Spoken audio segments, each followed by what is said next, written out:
Hi, I'm Mandy Rodstrom, person who stutters and speech language therapist.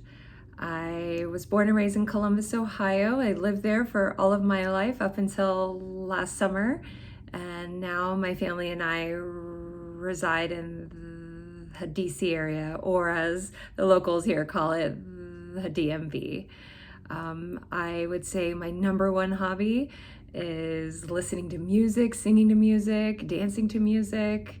I've learned to say that music is my first language. I love it so much. Second from that, spending time with my family. I have middle school, high school age children, so very busy with family life, but always having fun with checking out new spots in the city or traveling or visiting with friends and family. Another fun little hobby I have that I've grown to love is bird watching and listening to birds and being able to identify birds based on their calls. So thanks to a really cool app out there, it's like Shazam for birds, as my friend coined it. I really learned a lot about that. So maybe that falls under my music brain, how much I love that. And professionally, I am proud to say that I was an SLP for 19 years in amazing public school in Westerville, Ohio.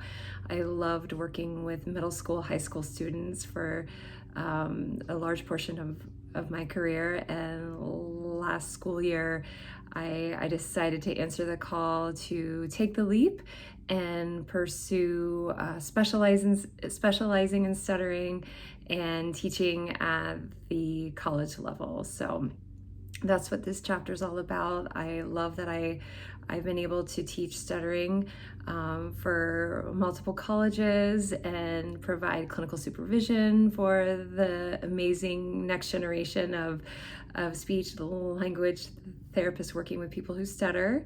And also just recently started my own private practice. So really excited about that. This all comes on the heels of an amazing acceptance journey with my lived experience. As a child, therapized in the 80s and 90s, I was never allowed to know my stutter, and all that was explicitly told to me was it's not okay to stutter. And that message came from not only my speech therapist, but my parents at home, because that's what they were told, how to react to my stuttering. And I really relate to stuttering as trauma. And so a lifelong experience of that, of hiding, avoiding, not showing up in spaces that I wished I would have participated in, not knowing what stuttering it is for me or was for me, and not until I was in my early 40s did I come in contact with a speech therapist that said, well, did you know stuttering is okay?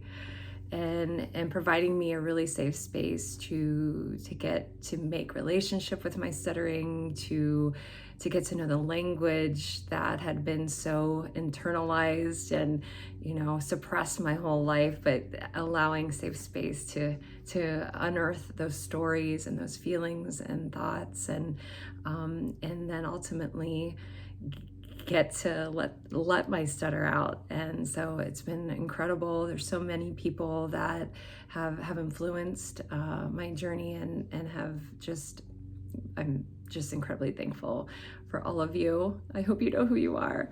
And another huge thing that was missing from my childhood and teenagehood and young adulthood was connection to the stuttering community.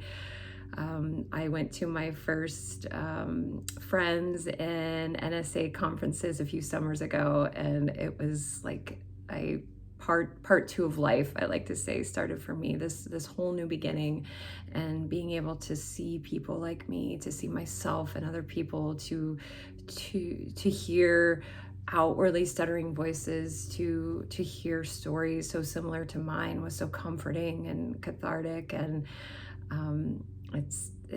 I never leave. I'm here. I finally found home, I guess I like to say. So really grateful to be able to accept my stuttering and to live authentically, and to now professionally know that is my purpose on this earth, is to elevate voices of people who stutter, to make the world a safer space for stuttering to exist, to support parents of children who stutter, and children and teens and adults who stutter.